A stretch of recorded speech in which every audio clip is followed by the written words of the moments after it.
welcome everyone. So this is our first full HR team call with teams from both Davao in the Philippines and Nairobi, Kenya. So I'm super excited to bring the teams together.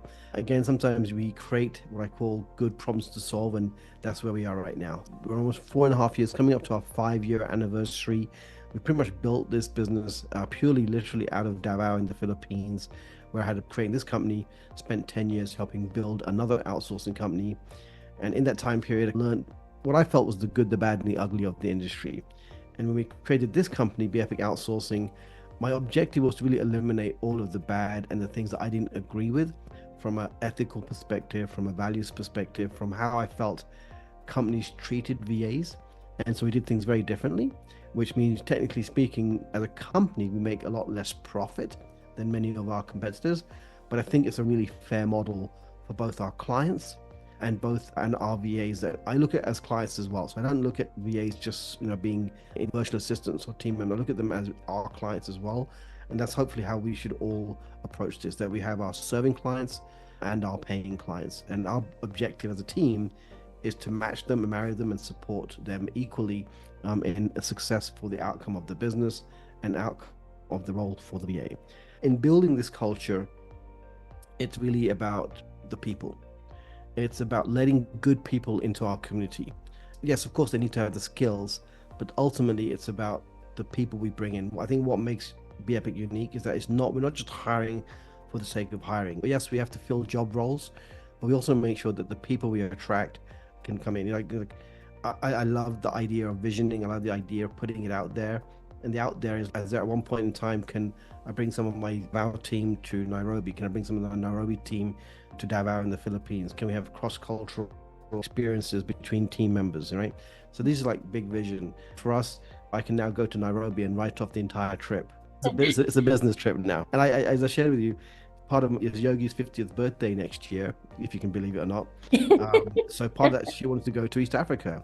And it wasn't really tangible or feasible, but now we have a motive and a goal to make it happen, that we can make this happen. And then Yogi's dream of visiting a home in Dar es Salaam can also be a possibility. All right, so that's where we are. So looking at our collective intelligence, of which I have the least of intelligence when it comes to hiring people, right? So you guys are the smart ones. I'm the dumb one in this conversation because I'm actually not very good at hiring people. I'm good at making a mess in the company, and then you guys have to clean that mess up. With that said, there are some things I'm good at, and one is knowing what a vision of good. I don't want to set a tone of cheap VAs, but if we have some exceptional talent that has the right education, then we can tell the clients, look, we have a client, a potential VA. She is a junior, like she's got less than 2 years experience, right? As a VA or in that field, 1 to 2 years. But I think she could be a good fit for you if you're willing to give her a little bit more guidance. That's the conversation I had with the client. Now, the client actually agreed to pay her more. The client actually agreed to pay her a higher rate. And I said, look, because remember, the VA sets the rate, the client agrees to the rate. And if the client feels they can afford to pay more, that's on them. When you come up with your hourly rate, build that into your rate. Then we go to the client. So look, we've got a VA. This is the rate, but I think it's going to be good value for you based on your role. That way, we are not pigeonholing anybody or putting people in a box that they don't deserve to be in. Because you may have a VA that might only be 1 year in experience, but they might be an AI specialist. Now, that person is going to be higher value to a client than a VA that doesn't have the skill, right? I have a client that's looking for an EA. I knew that his needs were, he needed Go High Level as a requirement. But he's also got a very wide network. So I sent him your resume, but I didn't pitch you to him. I pitched you to, hey, who do you know in your network that could benefit from working with the EA? And he misread the message. He thought I was trying to pitch you to him. I was like, oh, but she doesn't have Go High Level, right? Now, he would have paid a higher rate if you had Go High Level AI. So we're not trying to pigeonhole VAs purely on because they're 1 year, 2 years, 5 years. It's based on merit and skill. And then you as the VA have to prove that in the interview. So not I'm saying to you, but I don't mean you literally. I'm saying the VAs have to prove that merit. If they say, hey, I'm worth $7, great. I'm going to just tell you right now that I've got other VAs that have the same kind of skill set that are 5. I'll still position you I'll still recommend you for the interview, but you have to prove to the client that they should spend $7 an hour for you versus $5 per hour for Joe. So and because we're not doing monthly packages, we're doing, hey, this is a direct relationship between you and the client. That's what makes us unique and different in the industry. This will help us understand, how do we bring on the right team members? How do we sell the VAs in the best way possible? And we've been letting the VAs select which jobs to go for. But I've also a feeling that a lot of VAs are missing opportunities because they're not seeing that all the time. They're not seeing the WhatsApp channel all the time. So this part of this is process improvement. Part of this is documentation improvement as well. But ultimately, what we want to build is a database that manages all of this. Right now, we've handled this via Google Documents. We've made it work up until the growth of the business so far. But now we have to mature and put in a good platform. So part of right now is, what is that platform?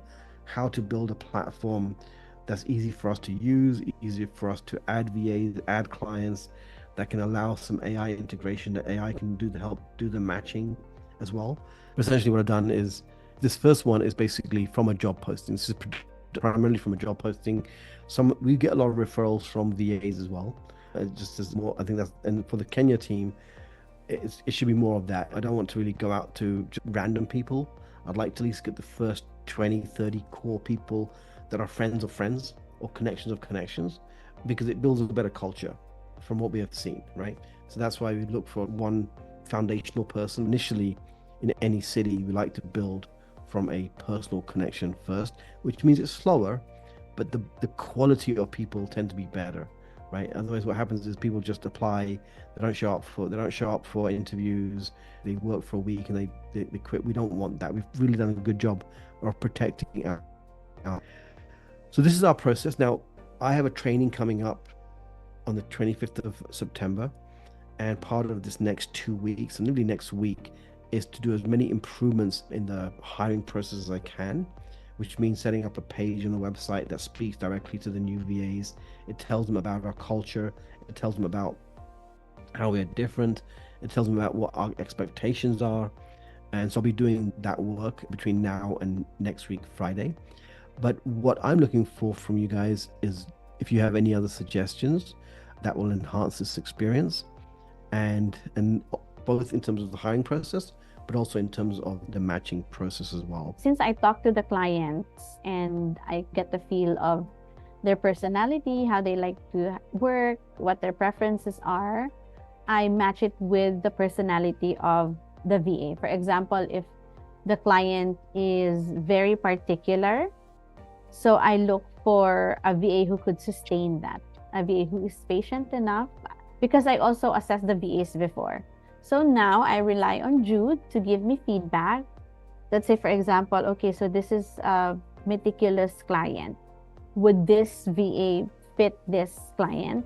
Or Jude would normally give me a list of VAs who can work for a VIP, or for this one is really good for EA. If we have a somewhat VIP client for an EA position, I would reach out to that VA personally and then offer them the job. But in terms of offering the job to the VA, I don't really go to them normally and say, work with this client, but rather I would prefer them to apply, so that they won't come back and say, I didn't apply for this, I never really liked this in the beginning. So I would prefer that they come to me and apply. But in some cases, when I know that this particular VA is qualified, I would reach out to them and ask if they're willing to apply. So there's still this factor of them wanting to apply.